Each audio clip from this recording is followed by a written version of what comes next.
Hello, meet me again in story of Pride and Prejudice that talk about part 2 is Jane's illness. Mr. Bennet had a comfortable income of 2,000 a year and a pleasant house in Longbourn, but unfortunately for his daughter, after his death, all his property would pass to a distant small relation. Mrs. Bennet's father had been a lawyer and had only left his daughter a small amount of money. She had a brother who owned shop in London, and she also had a sister married to a Mr. Philip. He had been her father's clerk and now carried on his late employer's business. Mr. and Mrs. Philip lived in Marylebone, which was only a kilometre or so from the village of Longbourn. It was a most convenient distance for the Bennet girls, who were usually 10 there 3 or 4 times a week to visit their aunt or a dressmaker who lived opposite. The youngest daughter, Kitty and Lydia, were particularly regular visitors. Their men were more vacant than their sisters, and if no better entertainment was available, a walk to Marathon would always provide some amusement as well as interesting local news from the end. The latest news, which delighted Kitty and Lydia, was that the regiment, which had recently arrived in Marathon, was to stay there for the whole winter. The two girls now visit their aunt every day, and as Mr. Philip knew that all the officers, Kitty and Lydia, were soon introduced to them. At home, they could talk of nothing but officers and their uh, yeah, uniform. Even Mr. Bangley's fortune now seemed hardly worth considering. After listening to their praise of the officer one morning, Mr. Bennet said coolly, "From what I can see, you must be two of the silliest girls in the country. I've suspected it for some time, but now I'm convinced." Kitty was embarrassed and did not reply, but Lydia, the youngest, continued to express her admiration for a certain Captain Carter with perfect indifference. "I am very surprised, my dear," said Mrs. Bennet, that you should be so ready to sing your own children silly. As it happens, they are all very clever. That is the only point, I think, on which we do not agree. I am afraid I must say that I consider our two youngest daughters usually foolish. My dear Mr. Bennet, you mustn't expect such young girls to have the common sense of their father or mother. I remember when I used to like a red coat myself, and indeed I still do. If a good-looking officer with 5 or 6 thousand a year wanted to marry one of my girls, I wouldn't turn him down. And I thought Colonel Fronter looked very handsome last night at Sir William's in his regimental uniform." Just then the servant entered with a note for Jane, which had come from Netherfield.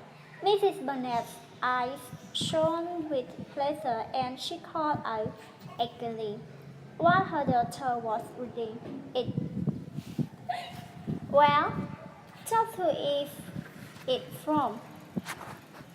What does he say? Tell us quickly, my love." It's from Miss Bingley, said Jan. It's from Miss Bingley, said Jan. She invites me to dinner at Niederfall, as she and her sister are alone. It seems her brother and the gentleman are having dinner with the officer in Marathon. With the officer, cried Lydia.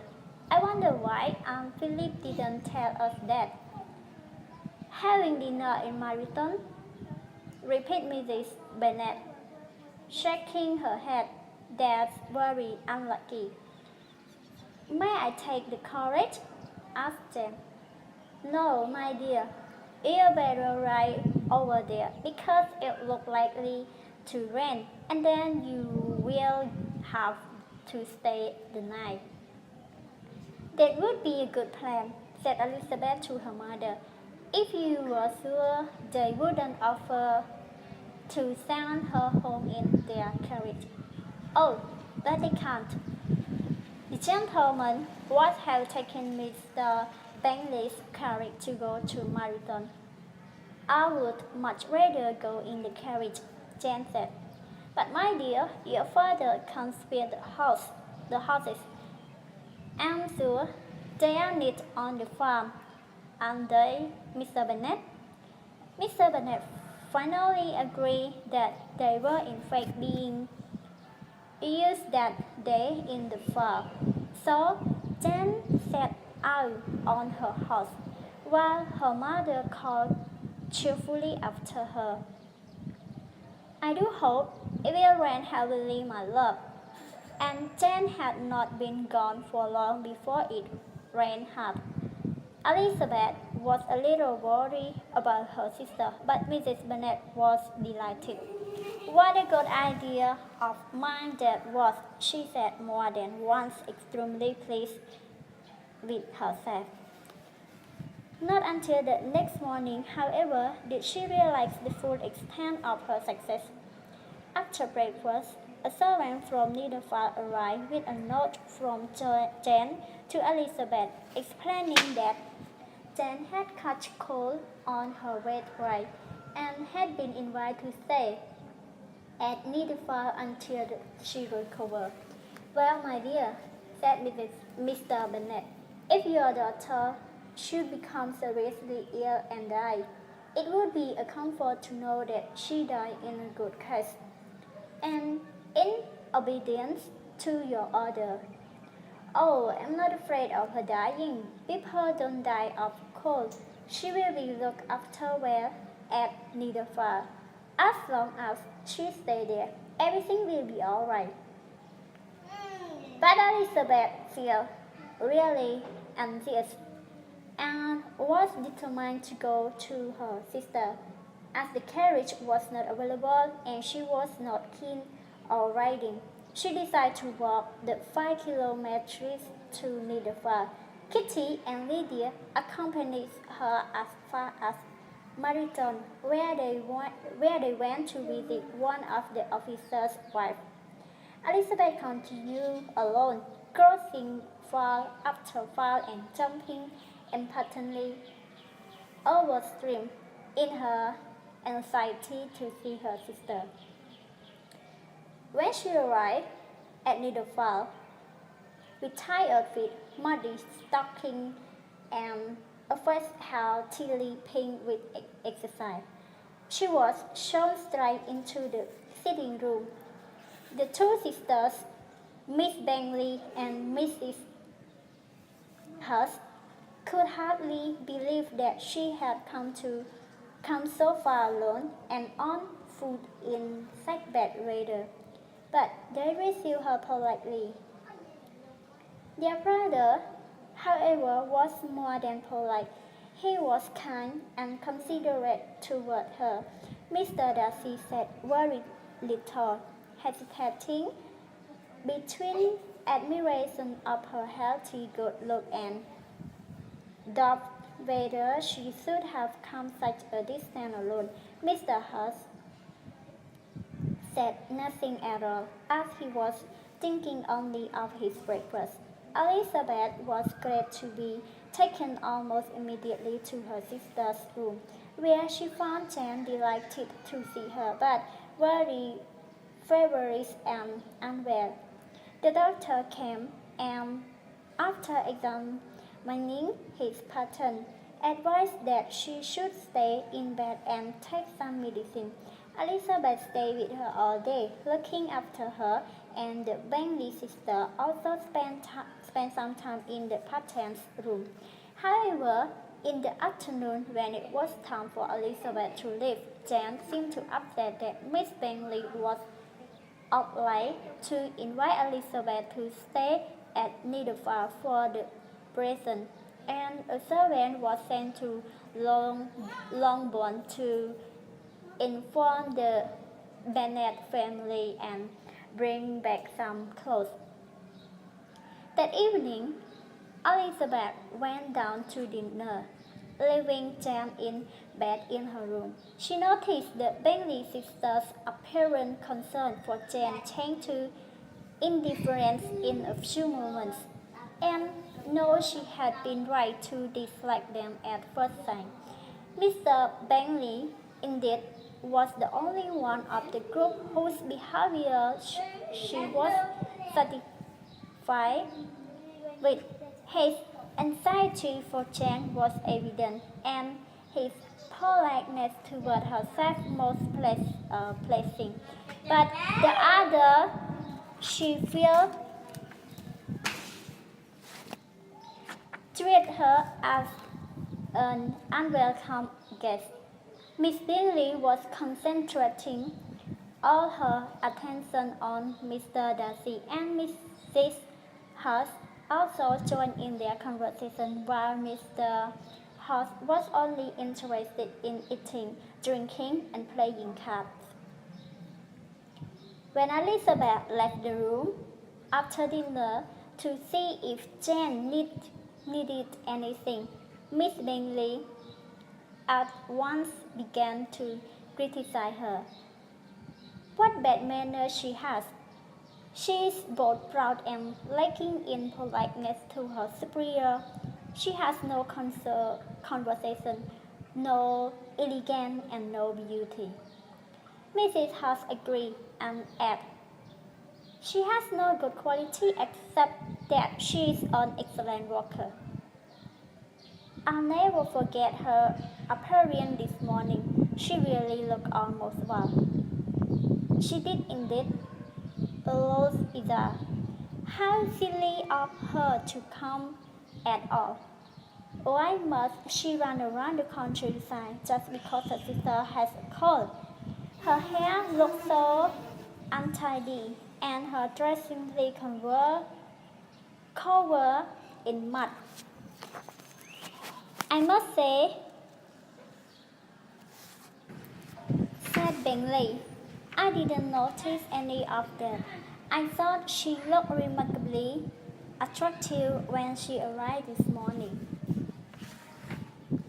You observed her while appearance, I'm sure, Mr. Darcy, said Miss Bingley, and I imagine you wouldn't with your sister to make such a show of herself.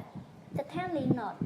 Walking 4 or 5 kilometers, whatever it was, up to her ankle in mud, and alone, quite alone. It seemed to me to show a dreadful sort of independence, a country girl's indifference to what is acceptable. I think it shows very pleasing affection for her sister, said Bingley. I'm afraid, Mr. Darcy, whispered Miss Bingley, that this adventure was rather lessen your admiration to her fine eyes. Not at all, she replied. They were brightened by the exercise. After a short pause, Mrs. Hurst began again. I have a great liking for Jane Bennet.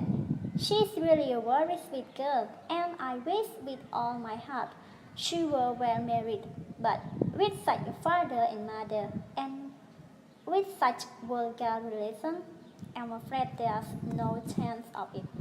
I think the Bennett girls have an uncle who's a lawyer in Mariton. Yes, and they have another who owns shop in Cheapside, such a nice part of London. Both the sisters. If they had enough uncle of Phil Cheapside, cried Bentley, it wouldn't make them any less charming, but it must considerably lessen their chance of marrying men of any position in the world, replied Darcy. Bentley did not answer, but his sisters agreed enthusiastically and continued mocking their dear friend's vulgar relation for some time.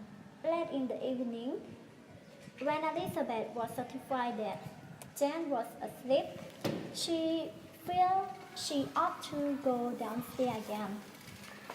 She found the party in the sitting room, playing cards, but although they invited her to join in their game, she refused politely and picked up a book to read. I can fetch you more books to read if you wish, offered Bentley. But I'm afraid I haven't got a large library. Unlike you, I'm too lazy to spend much time reading. What a delightful library you have at Pemberley, Mr. Darcy, said Miss Bingley. And what a beautiful house it is, Charles, when you buy your house. I hope it will be even half as lovely as Pemberley. I hope so too, agreed Bingley. And your dear sister, Mr. Darcy? I expect she grown since the spring. I want so much to see her again. I've never met anyone who liked me so much. Such an appearance, such manners, and so extremely accomplished for her age.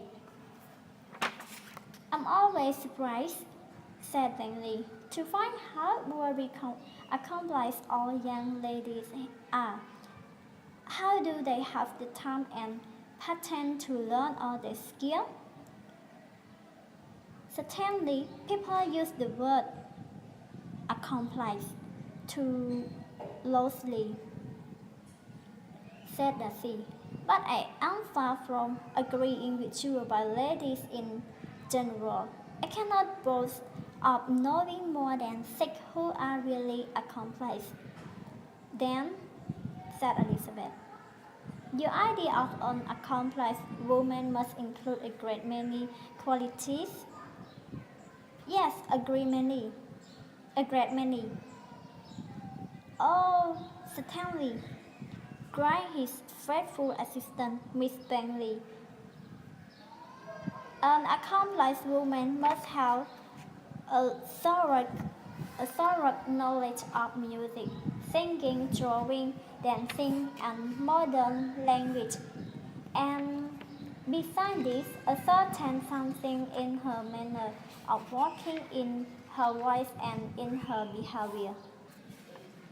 All this she must possess at Darcy, and something more solid, the improvement of her mind by wide reading. I'm no longer surprised at your knowing only 6 accomplished women, said Elizabeth. I rather wonder at your knowing any. I've never seen such elegance and intelligence and knowledge as you describe in one woman. Mrs. Hurst and Miss Bingley were both protesting loudly that they knew many women like this. When Mr. Hurst called their attention back to the card game, asked these men and an end to the conversation, Elizabeth soon afterward left the room. Miss Elizabeth Bennet, said Miss Bingley to Darcy, is one of those women who try to appear attractive to men by undervaluing other women. I think that's a mean trick. It is true, said Darcy, that there is meanness in all the tricks used by ladies to attract men. Miss Bingley was not satisfied enough with this answer to continue the conversation. The next morning, Elizabeth was glad to be able to inform Mr. Bingley and his sisters that Jane was very much better. In spite of this improvement, however, she asked for her mother to be sent for as she wanted Mrs. Bennet's opinion of Jane's state of health. Soon after breakfast, therefore Mrs. Bennet, accompanied by her three youngest daughters, reached Netherfield. Elizabeth, although relieved to hear that her mother did not think Jane's illness serious, began to regret asking her to come. When she saw the Bingley sisters smiling at Mrs. Bennet's remark, Elizabeth blushed for her mother, who could not help showing her lack of intelligence and common sense in everything she said. Kitty and Lydia made an equally bad impression. They had been whispering together. When suddenly Lydia, who was an attractive, confident girl of 15, pushed herself rudely forward, she begged Mr. Bingley to hold a ball at Netherfield. With his usual politeness, Mr. Bingley promised he would, but Elizabeth saw his sister's unchanging, meaningful glance. She was quite glad when her mother and sister left. She and Jane were to stay another night at Netherfield to allow Jane to recover completely. That evening, Elizabeth appeared again in the sitting room. She could not avoid noticing how frequently Mr. Darcy's eyes were fixed on her, but as she felt sure that so great a man could not possibly admire her, she assumed that when he looked at her, he was criticizing her in some way. This thought did not cause her any pain, as she liked him too little to care for his approval. In the conversation she had with him, she spoke in her usual slightly mocking manner, rather expecting to offend him, but was surprised by the quiet politeness of his reply. Darcy had never before been so charmed by any woman. He really believed that if she did not have such vulgarization, he might be in danger of falling in love with her. Miss Bingley saw a suspect enough to be jealous, and her great anxiety for the recovery of her dear friend Jane was increased by her wish to get rid of Elizabeth. Fortunately, perhaps for almost everyone at Netherfield, Elizabeth and her sister, who was now quite recovered, were returning home the next day. Only Mr. Bingley showed real sorrow at this and was concerned that Jane might not be fit enough to travel. Mr. Darcy was quite relieved and determined that no sign of admiration for Elizabeth should escape him. Miss Bingley's politeness to Elizabeth, as well as her affection for Jane, increased rapidly as the moment of departure approached, and she was about to say goodbye to them with many warm expressions of friendliness and a promise to visit them very soon.